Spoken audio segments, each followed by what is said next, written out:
ಆಶ್ಚರ್ಯದಿಂದಲೇ ನಲಿವಾ ಪುರತರ ವಿಠಲರಾಯ ಬಲು ಆಶ್ಚರ್ಯದಿಂದಲೇ ನಲಿವಾ ಪುರತರ ವಿಠಲರಾಯ ಹಲವು ಸುಖವ ನಮಗೀತ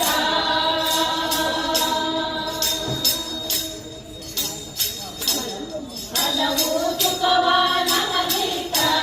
ಜಲಜಲೋಚನ ಬಾಲಕೃಷ್ಣ ಚಂದವ ನೋಡಿದೆ ಗೋಕುಲ ನಂದನ ಮೂರುತಿಯ